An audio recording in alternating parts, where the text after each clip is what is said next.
This is my updated guide on KFM and the Moonwater patch. This guide will mainly go over stat priority, what blue skills you should be investing into, point distribution, and how you should be using your iframes to help keep up your sing rotation and how to reduce the global cooldown. Starting off with the stat priority, I feel like having at least 1500 crit will help you maintain your focus when you're 2RFing, because your 2 and your LMB rely on crits to gain focus back. And so if your crit isn't high enough, then you might be suffering and you'll be losing focus too much. So trying to get your crit rate as high as possible. I feel like 1500 is a good threshold to meet. I started this patch with like 1000 crit rate and it felt terrible, but once I started like slotting primers and psychs into like my equipment, then it started to feel better. I never run out of focus anymore. Crit damage is always nice to have, but it's harder to get. You mainly get it through like psychs and rolling it on your accessories, but it's better to have the right amount of crit and then slot in crit damage later on if you have the extra rolls for it. Going over skills, the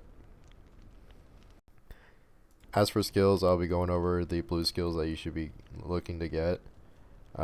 Starting with Cyclone Kick, you need the blue one over the green one because it decreases the focus cost from 3 to 2. That is a really big change. It allows you to 2RF more and you won't run out of focus as much. Another good skill to get is Fighting Spirit. It gives you 40% crit rate. I like to use it mainly in my opener, but you can use it in stage 1 and 2 of Searing. It just helps with your combo and your transitions into later Searing Palm stages by having yourself not run out of focus. Another great blue book to get is the Searing Palm critical damage increase. This is what the class revolves around and where a lot of your damage comes from. It's just nice to have because it ups your damage. In my build, I run Leading Palm. You do not need the purple one. The blue one is just fine. All the purple one does is just add more damage. This is where all your damage comes from my build, since I'm running the Pivot Kick badge.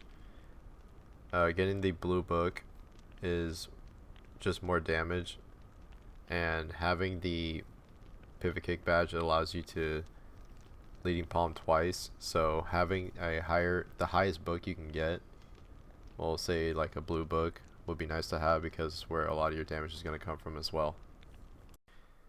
Another great skill to get is Flurry Resistance. It reduces Searing Palm's cooldown from 5 to 3 as opposed from the green book.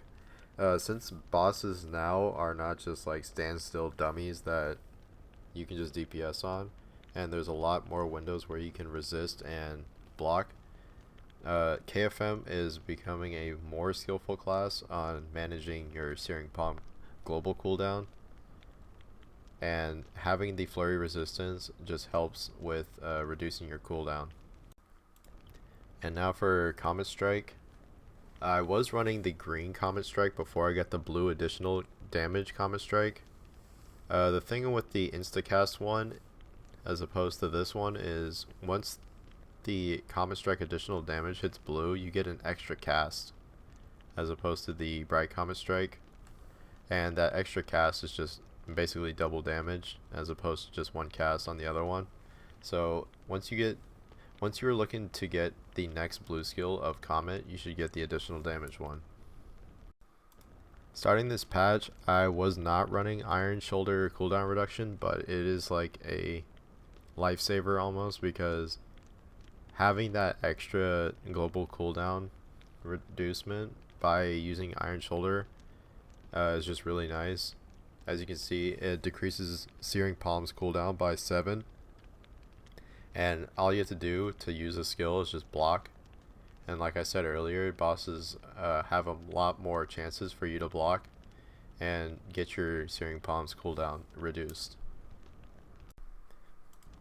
As for the rest of these skills, they're just like basic skills that the green books do. There's just more damage, and you can slowly slot them over time just to get the raw stats. And as for point distribution, since we have more points this patch, well, I like to put my points into steering palm, leading palm, common strike, swift strike, and then whatever leftover I have, you can either put it in straight jab or tremor, depending on what you want. Honestly, it doesn't matter. Going over the rotation again, things I can't show here is Q and E applying steering palm, as well as resisting on flurry. You should try to fit in a flurry because it will reduce the steering palm cooldown by 5 seconds, and those 5 seconds will allow you to start your next steering rotation. So starting with my rotation, I like the blue buff, apply steering, go to 2RF. Around 32 seconds left, I'll apply smite, pivot kick, go back to 2RFing. Here I'll everlasting blow, reapply. I like to spawn Gubong here because it'll apply for your stage 4. Around 3 to 2 seconds we'll smite again. Reapply, X, pivot kick, B, 4, 4, X again. Go back to 2RFing. And if you notice, our cooldown's at like 4 seconds when we finish. So if we fit in a flurry there, and then our steering would be up immediately again.